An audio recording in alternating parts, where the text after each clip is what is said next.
Hey, I'm Hunt, and this is Hunt on LSU, your channel for LSU Fighting Tiger football talk. Enjoy the video. We want you to leave a comment below, hit that like button, and subscribe right below the video. Enjoy. I wrote my column after the game on Saturday on Josh Williams and about kind of his journey. And you're all very familiar with Josh Williams' story. We rehashed it when he came back for his sixth year, when he put on the number 18. But I still think it was worth writing that story because he's so counter to what this era of college sports has become, where folks are going places solely for the money and where folks are jumping from this program to this program. And if you don't immediately get a starting job, you bail. And then if you do get a starting job and then someone else comes in, you bail. And Josh Williams has just never been about any of that kind of stuff. He's a guy that just wants to play for LSU, and whatever that role is, he wants to fill it. And I thought that Saturday night he was fantastic. Brian Kelly spoke after the game about his sixth-year senior running back.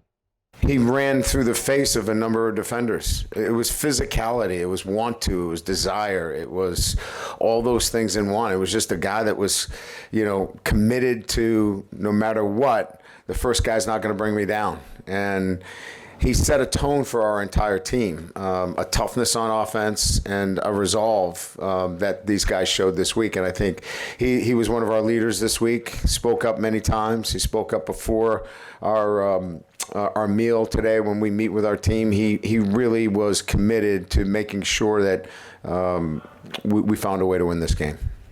I completely agree with Brian Kelly in that just Josh Williams set the tone, because the tone had kind of been set by Vanderbilt. They got LSU off the field in the 3 and out, and then they hit a big 63-yard touchdown pass in the first play of the game. And at that point, you've got a disgruntled stadium. You've got a team that's in a funk. They've been down for a month. You've got the Bryce Underwood cloud. I mean, it's just everything was bad. And they dump him off a 16-yard pass that he breaks 2 tackles on, and then he busts up the right side for a 20-yard touchdown and kind of set the tone and reestablished LSU's footing in the game. And it was physical, and he did run tough. He ran tough the entire game. Even the second touchdown, he was running through tacklers into the end zone. And yeah, I do agree that Josh Williams very much set the tone. He was part of the guys that called that players-only meeting back a week from today, back on Monday. It was him and Greg Penn and Will Campbell, and they were the guys that stepped up and talked to the team saying, hey, we still got 2 games to play for. We got to get these 8 wins. And I thought he walked that walk after talking the talk with his effort in the game on Saturday. Kelly then was asked, was this kind of a statement game from Josh Williams? Absolutely, and he said that. He goes, this is what we expect here at LSU. This is what I expect. And everybody did. I mean, he was echoing the feelings of the entire team, but he could do it from a position of experience. He could do it from a position where he's been down this road before and was able to lend that to everybody else in the program. And I think it really affected some of the younger players in a positive way. We saw some things from our younger players this week that we hadn't seen, maturity from them. And he set the table early on, and then he backed it up tonight, and that's what you love to see. When I think about Josh Williams' journey, and I think about the guy who, in an era where everyone's holding their hand out to get money to go somewhere, Josh Williams had scholarship offers and decided to turn those down, and he paid money to come play for LSU because he wasn't on scholarship. He's paying tuition to come play at LSU. Like in the NIL era, it's usually the other way around. No, he said, I'm going to go play at LSU, and he earned a scholarship after 1 year on the scout team. And then he becomes LSU's leading rusher in 2022. He led LSU running backs in yards in 2022. And then what happened in 2023? Well, they brought Logan Diggs in, and he became the number 1 back. How many guys who become a starter, become the team leader in rushing, and then have a guy come in and take your role, how many stick around after that? Not very many. And Josh Williams did. And then he came out, and this year, Caden Durham kind of became the lead back, and is a freshman, and you could have just pouted and said, all right, well, I'm done, which players will do, and opt out.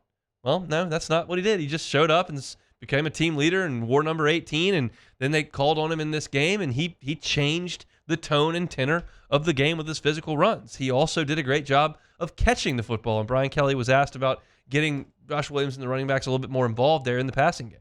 Well, we were running a lot of 4 vertical, and they were carrying those inside seams with their linebackers. So the linebackers were running with those inside seams, which created a big disparity between the depth of the linebacker that was trying to get into the seam route and our check down. So we said, look, if they carry the seams, just check it down. We're going to get 12 to 15 yards, and we might have averaged that on our check downs tonight.